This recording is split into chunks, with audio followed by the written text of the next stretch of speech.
បងប្អូនដែលមានសញ្ញាទាំង6នេះមិនថាឥឡូវនេះបងប្អូនកំពុងតែលំបាកវេទនាប៉ុណ្ណាទេបងប្អូនត្រូវដឹងថាប្រសិនបើបងប្អូនមានសញ្ញាទាំង6នេះក្នុងវេលាអនាគតរបស់បងប្អូននឹងទទួលបាននៅការសង្គ្រោះណាមួយអំពីកម្លាំងបុណ្យអតីតកំណើតឬក៏កម្លាំងបុណ្យបារមីរបស់បងប្អូនដែលជួយឲ្យក្នុងអនាគតរបស់បងប្អូនផុតទុក្ខហើយទទួលបានលាភជ័យនិងទ្រព្យសម្បត្តិសក្យុសមដោយប្រាថ្នាឡើងវិញអូខេអញ្ចឹងលក្ខណៈសម្គាល់ទី1នោះគឺបងប្អូនមានអារម្មណ៍ថាគ្រប់ពេលវេលាដែលបងប្អូនធ្វើអ្វីមួយបងប្អូនច្រើនតែមានអារម្មណ៍ម្យ៉ាងនឹកភ្នែកនៅក្នុងចិត្តឬក៏គិតដល់រឿងអ្វីមួយវត្ថុនោះឬក៏រឿងនោះវាច្រើនតែកើតឡើងដូចអ្វីដែលបងប្អូនគិតក៏ប៉ុន្តែគំនិតនោះច្រើនតែផុសឡើងដោយបងប្អូនអត់ដឹងខ្លួននិងមិនបានតាំងចិត្តប្រៀបដូចជាអ្វីដែលនៅសុកវាកើតឡើងហើយ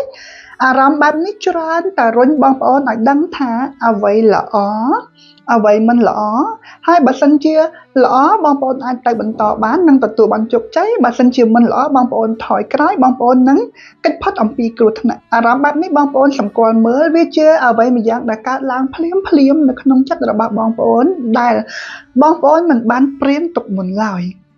រឿងទី2បងប្អូនតែងតែទទួលបាននៃការយល់សប្តិណាមួយបើសិនជានឹងមានរឿងអាក្រក់កើតឡើងចំពោះបងប្អូនតែងតែយល់សប្តិអាក្រក់គ្រាន់តែថាយល់សប្តិមួយចំនួនបងប្អូនអាចកាត់ន័យយល់បាននិងយល់សប្តិមួយចំនួនបងប្អូនមិនអាចកាត់ន័យយល់បានក៏ប៉ុន្តែបងប្អូនដឹងនៅក្នុងចិត្តយ៉ាងច្បាស់ថាអ្វីដែលបងប្អូនយល់សប្តិកំពុងតែបង្ហាញបងប្អូនអំពីរឿងល្អឬក៏រឿងអាក្រក់អញ្ចឹងនៅក្នុងចន្លោះវេលាដែលបងប្អូនអាសាយល់សប្តិអាក្រក់ដូចជាយល់សប្តិឃើញខ្មោចព្រាយបិសាចឬក៏ការដែលគេធ្វើបៀតបៀនយើងឃើញសត្វឆ្កែសត្វគោសត្វអីវាព្យាយាមធ្វើបាបយើងជាសញ្ញាទឿនយើងថាកំពុងមានរឿងអាក្រក់កើតឡើងឲ្យយើងរកវិធីកែបើសិនជាយើងយល់សប្តិឃើញខ្លួនឯងទទួលបានមាសប្រាក់លុយកាក់អ្វីណាមួយនោះជាសំណាងដែលបងប្អូន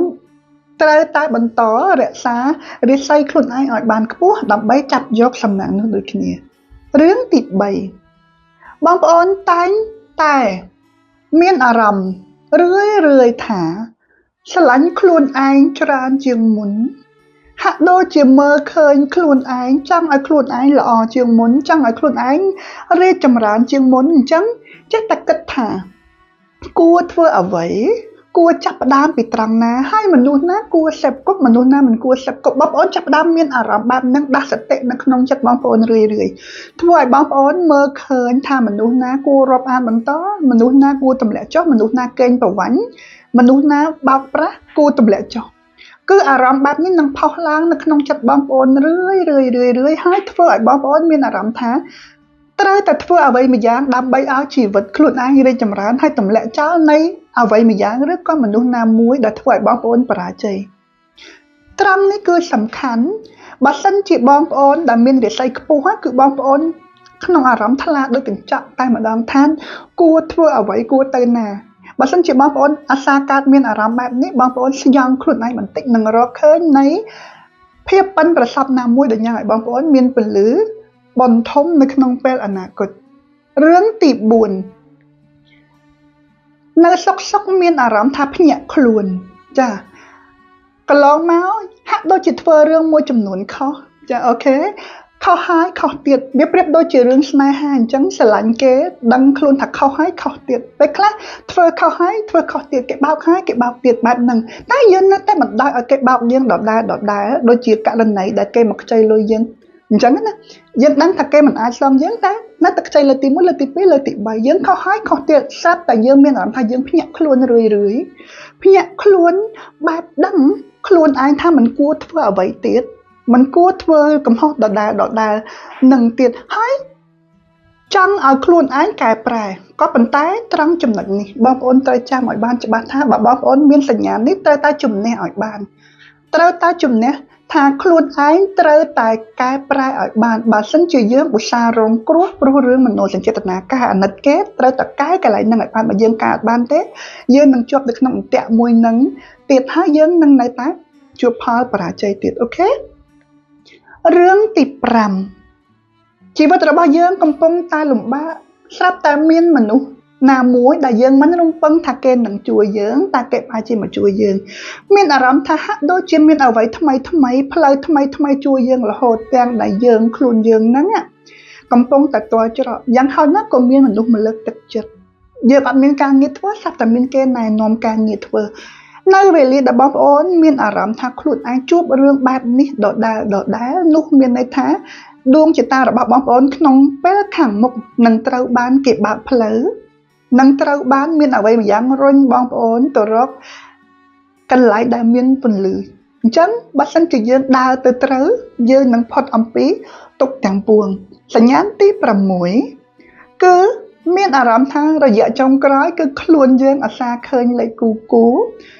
ឃើញជាម៉ោងឬឃើញជាស្លាកលេខឬឃើញជាអ្វីម្យ៉ាងតែប្រទះភ្នែកទៅចិត្តតែឃើញលេខគូឧទាហរណ៍ដូចជាលេខ2 22 333 11 11 12ជាដើមមានអារម្មណ៍បែបហ្នឹងឃើញបែបហ្នឹងហើយមានអារម្មណ៍ភើតនៅក្នុងខ្លួនឲ្យខ្លួនឯងមានអារម្មណ៍ថាល្អសប្បាយហាក់ដូចជានឹងមានលៀបមានជ័យមានអ្វីម្យ៉ាងចូលមករកយើងនោះគឺជាសញ្ញាណមួយដែលបង្ហាញថាបងប្អូនក៏នឹងទទួលបាននៃពលឺលៀបណាមួយនៅក្នុងពេលខាងមុខជាពលឺបុណ្យឬជាពលឺបារមីអ្វីម្យ៉ាងដែល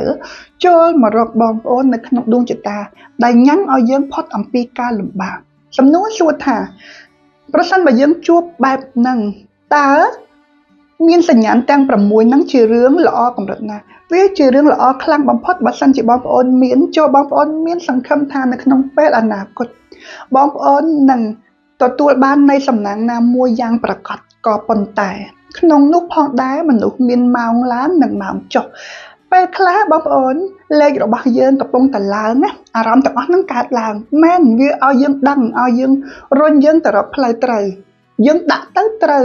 យើងគិតពីមនុស្សអាក្រក់បានយើងគិតពីរឿងអាក្រក់បានក៏ប៉ុន្តែនៅវេលាដែលដួងចតាយើងកំពុងតែធ្លាក់ចុះ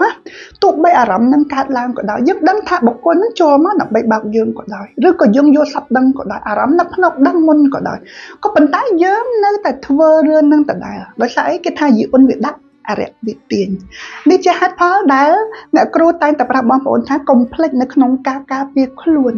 កុំភ្លេចនៅក្នុងការយោងយីអ៊ុនលើករាសីដោយអ្នកគ្រូអញ្ចឹងអ្នកគ្រូតែងតែពាក់ខ្សែដៃពីសៀវ5ធាតុឬក៏ដាក់យ័ន្តព្រះអង្គកណេសនិងព្រះអង្គវេស្សវណ្ណតាមខ្លួនអ្នកគ្រូតែងតែប្រាប់បងប្អូនជានិច្ចថាការដាក់យ័ន្តព្រះអង្គកណេសព្រះអង្គវេស្សវណ្ណឬក៏ពាក់ខ្សែដៃ5ធាតុរូបពីសៀវឬក៏ការជឿសត្វមង្គលជាការដាស់នៃអំណាចរាសីរបស់បងប្អូនឲ្យឡើងខ្ពស់មនុស្សយើងនៅពេលដែលរាសីយើងវាឡើងខ្ពស់អ្វីក៏ដោយដែលចូលមករកយើងបើជាគ្រោះនឹងត្រូវបានបញ្ជិះចេញហើយបើជាលៀបនឹងត្រូវបានស្រូបចូលជួយឲ្យលៀបនឹងកាន់តែកើនឡើងកាន់តែល្អឡើងកាន់តែធំឡើងនេះជាបុព្វហេតុដែលអ្នកគ្រូតែងតែដាស់តឿនថាកុំភ្លេចនៅក្នុងការពីខ្លួនហើយសិស្សអ្នកគ្រូទាំងអស់ដែលបានជាខ្សែដៃ5ធាតុឬក៏យ័ន្តពីអ្នកគ្រូកុំភ្លេចអាសាយកមកប្រសិទ្ធិនិងដាស់នៃអំណាចរាសីដើម្បីអីដើម្បីជាការបើកពន្លឺនៃលៀបនិងជាការជួយឲ្យព្រះអង្គដាស់សតិឬក៏ជាអំណាចបារមីដើម្បីដាស់សតិរបស់យើងឲ្យឆ្ពោះទៅរកផ្លូវដែលត្រឹមត្រូវផ្លូវនៃភាពមានបានផុតអំពីការលំបាកបន្ថែមពីលើសញ្ញាណដែលអ្នកគ្រូបានចាចំពោះបងប្អូនដែលចង់ជាវត្ថុមង្គលជាស័ព្ទប្រចាំឆ្នាំទាំង12ដើម្បីកាយឆុងឬក៏ជាខ្សែដៃ5ធាតុដោយអ្នកគ្រូកំពុងតែពាក់នេះឬក៏ចង់ជាយ័ន្តផ្សេងបងប្អូនអាចទាក់ទងមកអ្នកគ្រូតាមរយៈ Telegram លេខ069 61 51 59 ឬក៏ឆាតមកចូល account Facebook អ្នកគ្រូផ្ទាល់ក៏បានដែរ account ឈ្មោះ Bipingly